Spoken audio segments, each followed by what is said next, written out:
বিয়ের রাতে আমি আমার বাড়ি ছেড়ে পালিয়ে যাই আমার প্রেমিকের জন্য, কিন্তু সে আমার কল রিসিভ করে না। এদিকে দেখতে দেখতে লাস্ট ট্রেনটাও চলে যায়। আমি নিরাশ হয়ে কান্না করি, আর সেই মুহূর্তে ওখানে আসে সুজয়। ওর রুমালটা আমাকে দিয়ে বলে, চোখের জলটা মুছে ফেল। আর আমি জানি তুই কেন পালিয়েছিস। দেখ, যেই ছেলেটার তোর প্রতি কোনো রেসপন্সিবিলিটি নেই, আমার তো মনে হয় না সে তোকে ভালোবাসে।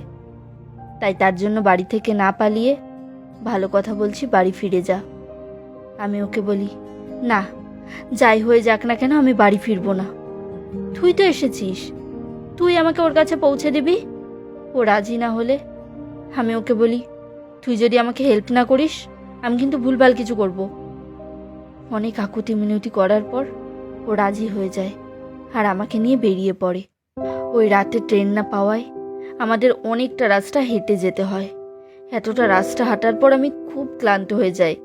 আমি ওকে বলি, আমি আর হাঁটতে পারবো না, তুই অন্য কোনো ব্যবস্থা কর।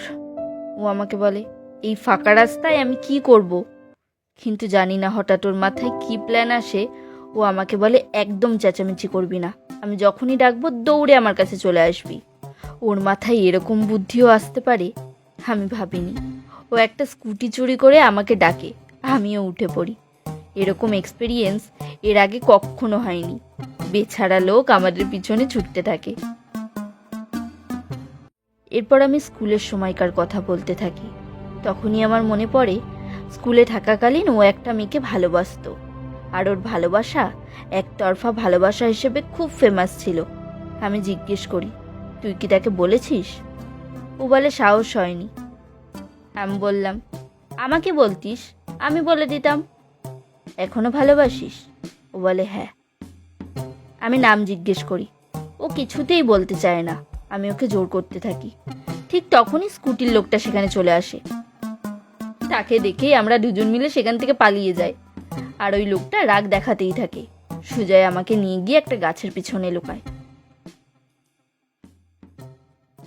আমি উঁকি মেরে দেখতে যাই, আমাকে কাছে টেনে নেয়। অজান্তেই মনের ভিতরটা কেমন যেন করে ওঠে।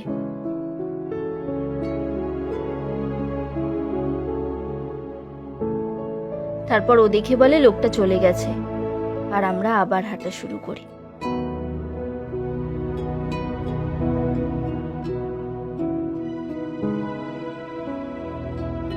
সেই রাতে আমি ওর কাঁধে মাথা রেখে ঘুমিয়ে পড়ি, আর ও পরম স্নেহে আমার মাথায় হাত বুলিয়ে দিচ্ছিল। মায়ের পর এই অনুভূতি আমি ওর হাতে পেলাম। সব চিন্তা মাথা থেকে দূর হয়ে গেছিল, আর ওকে খুব আপন মনে হচ্ছিল। ওর মনেও অদ্ভুত এক অনুভূতির সৃষ্টি হয়েছিল। পরের দিন সকালে আমরা বাসে উঠি। কিছুটা যাওয়ার পরেই ও ঘুমিয়ে পড়ে। সারা রাত যে জেগে ছিল ছেলেটা আমার জন্য, আর ঘুমের মধ্যে ওকে না পুরো একটা নিষ্পাপ শিশুর মতো লাগছিল। তারপর আমরা একটা হোটেলে খেতে যাই। আমার আবার মনে পড়ে ওর ভালোবাসার কথা। আমি নাম জানতে চাই, ও কিছুই বলে না। তখনই ওর বাবা ফোন করে। ও ফোনটা নিয়ে চলে যায়। ওর বাবা ওকে বলে ও নাকি পালিয়ে বিয়ে করেছে, আর ও বলছিল ও নাকি বন্ধুদের সাথে দীঘায়। ওর বাবাকে বোঝাতেই থাকে, এদিকে ওর বাবা কোনো কথা শুনছিল না। আমার এত হাসি পাচ্ছিল। এদিকে আমার খাওয়া হয়ে গেছে, বিল দিতে হবে। ওর কাছে আমি যাই টাকা আনতে। ওর হাত এঁঠো টাকায় ও আমাকে বলে মানিব্যাগটা বের করে নিতে। আমি মানিব্যাগটা নিয়ে যাই, আর ও একের পর এক ঢপ দিতে থাকে। কিন্তু কিছুটা গিয়ে পার্সটা খুলতেই আমি অবাক হয়ে যাই। ওর পার্সে আমার ফটো। তার মানে কি ওর সেই ভালোবাসা আমি? আমরা যখন আবার হাঁটা শুরু করি, আমি ওকে জিজ্ঞেস করি, মেয়েটা যদি এখন তোর সামনে আসে তবুও কি তুই তোর মনের কথা বলবি না?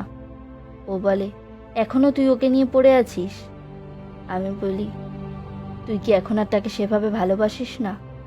ও বলে, বাসি, খুব ভালোবাসি, নিজের থেকেও বেশি। তখনই আমি ওখানে রাহুলকে দেখতে পাই, আর আমি ছুটতে চলে যাই রাহুলের কাছে। সুজয় নিরাশ হয়ে ফিরে যায়। আমাকে দেখে রাহুল অবাক হয়ে যায়। তুমি এখানে কেন? আমি ওকে বলি, আমি তোমার জন্য স্টেশনে কত অপেক্ষা করলাম, তুমি এলে না কেন? ও আমাকে বলে, আসলে আমি একটু প্রবলেমে ছিলাম, তুমি 2 মিনিট দাঁড়াও, আমি মা বাবার সাথে কথা বলে আসি।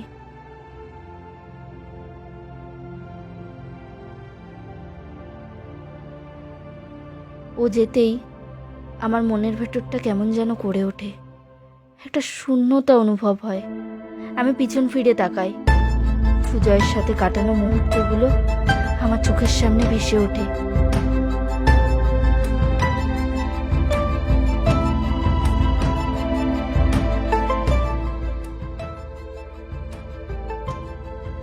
আমি আর নিজেকে সামলাতে পারিনি, মনের টানে ছুটতে চলে যায় ওর কাছে।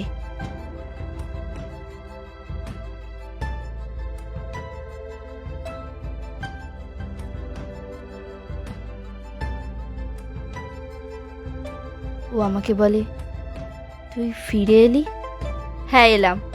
তুই কেন বলিসনি তুই আমাকে ভালোবাসিস? ও বলে, যদি এই কথা শুনে তুই আমাদের বন্ধুত্ব নষ্ট করে দিস, সেই ভয়। আমি বলি, তোর এই ভয়ের জন্য তো আমি ভালোবাসা ছেড়ে মোহর পিছনে ছুটছিলাম।